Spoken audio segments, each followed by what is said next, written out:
नमस्कार दोस्तों, मैं हूं हरनाम सिंह और आप देख रहे हैं दिल्ली क्राइम टाइम्स।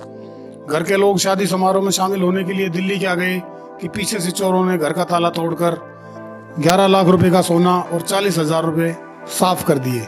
और इतना ही नहीं, उन्होंने घर में फ्रिज से सामान निकालकर पार्टी भी की और एंजॉय भी किया। घर के मालिकों को चोरी का तब पता चला जब उनके पड़ोसियों ने फोन करके उन्हें जानकारी दी। जब उन्होंने घर आकर देखा तो उनके होश उड़ गए। सर अभी पता नहीं, जब हमें पता लगा, हम बुधवार को गए थे सुबह मॉर्निंग में, दिल्ली गए थे शादी के लिए। और कल को हमें फ़ोन आया सर, कल हम गुड़गांव में थे, कल हमें फ़ोन आया कि तुम्हारा दरवाज़ा खुला हुआ है, तुम लोग कहाँ हो। मैंने कहा हम तो दिल्ली में हैं।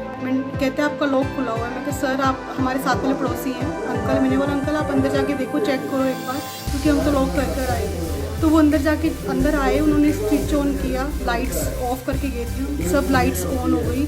और कह रहे मोनिका सब बिखरा पड़ा है, सब अलमीरा भी टूटी पड़ी है, उसका सामान पूरा निकला पड़ा है। उन्होंने भी किसी चीज़ को टच नहीं किया। हम तुरंत उसी टाइम वहाँ से निकल पड़े, क्योंकि हम उस टाइम दिल्ली में थे, हमारी गाड़ी गुड़गांव में थी। तो हम गुड़गांव जाकर अपनी गाड़ी उठाई और 9 बजे के टाइम हम निकल पड़े।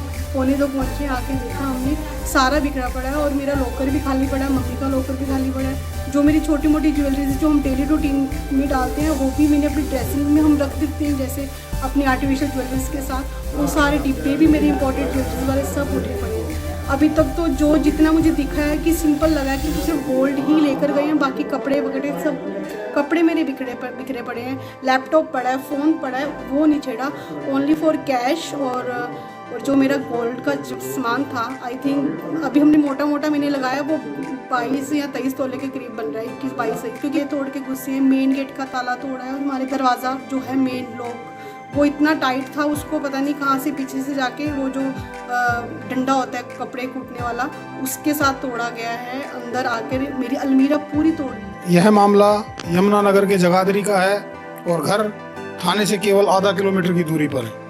पुलिस ने सूचना मिलने पर केस दर्ज कर लिया है और चोरों की तलाश शुरू कर दी है। आधा किलोमीटर दूर है, वहाँ इन्होंने अभी आगे सूचना दी है, दरखास्त अभी लिख के दी नहीं है इन्होंने। तो कह रहे हैं घर से जेवरात और नकदी कुछ लेके गए हैं और दरखास्त में जो भी देंगे उसके हिसाब से कार्रवाई कर दी जाएगी। मौके को, घटनास्थल को मैंने स्वयं जाके देखा है और जिस हिसाब से वहाँ पर खाना वगैरह खा के गए, तो इससे मेरा अंदेशा है कि शायद बावरिया गैंग हो सकती है। दूसरा मामला पलवल में सोना रोड के पास का है। एक बाइक सवार ने एक युवक को गोली मारकर हत्या कर दी। यह सारा मामला पहले से चली आ रही आपसी रंजिश का बताया जा रहा है। इस मामले में समझौते के बावजूद आरोपी ने इस रंजिश की कार्रवाई को अंजाम दिया है। आरोपी की दुश्मनी रोहित से थी, लेकिन गोली का शिकार रोहित का दोस्त राजवीर हो गया।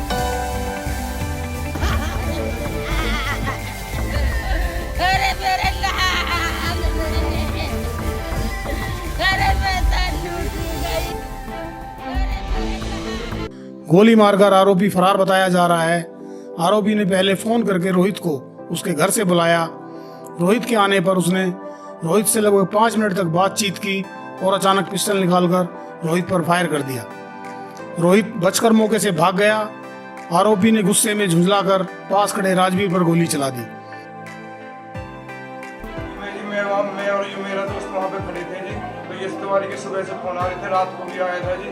तो उसने रात को मेरे साथ उल्टी सीधी, मैंने उसकी रिकॉर्डिंग भी करके, फिर सुबह से कॉल आई जा रही थी इनों की। फिर ये घर पे भी पहुँच गए थे सर। फिर घर पे जाके फिर मेरे पास घर वालों को कॉल आई कि ऐसे ऐसे यस भैया आया। मैंने कि कोई नहीं। फिर उसने मेरे पास कॉल की, फिर मैंने उसका फ़ोन उठाया। फिर वो कहने लगा ना भाई कुछ बात करनी है, मिलना है। फिर मैंने उसको अपने जहाँ पे मैं था, मैंने उसको वहाँ पे बुला लिया। फिर वहाँ उसने मुझसे 5 मिनट बात की, फिर सीधा मुड़ के पिस्टल निकाल के मेरे ऊपर सीधा फायरिंग करी। पहली गोली मिस चली गई, मैं वहाँ से भाग गया। मेरे साथ दूसरा लड़का और खड़ा था, फिर उसकी गोली में चला। राजवीर को गोली मारकर आरोपी फरार हो गया। राजवीर को अस्पताल ले जाया गया, जहां उसे मृत घोषित कर दिया गया। आरोपी की संख्या 2 बताई जा रही है और ये दोनों मोटरसाइकिल पर सवार थे। डीएसपी पलवल यशपाल खटाना ने बताया कि आरोपी का नाम यश तिवारी है। उन्होंने कहा कि टीमों का गठन कर दिया गया है। बहुत जल्द दोनों आरोपी पुलिस की गिरफ्त में होंगे। अभी तक जो मेरे संज्ञान में आया है वो यही मामला सामने आया है कि रोहित लड़का है, उसकी किसी से रंजिश चली आ रही थी। कोई यश तिवारी नाम का लड़का है, तो यश तिवारी एक साथी उसका हो रहा है। उन्होंने आकर के नहीं पहले रोहित पर गोली चलाई, फिर उसके बाद में इसको राजवीर को गोली मारी, जिससे इसकी डेथ हो गई। आगे FIR लॉन्च कर रहे हैं और पोस्टमार्टम कराएंगे, अलग अलग टीमें लगा दी और दोषियों को पकड़ने के लिए।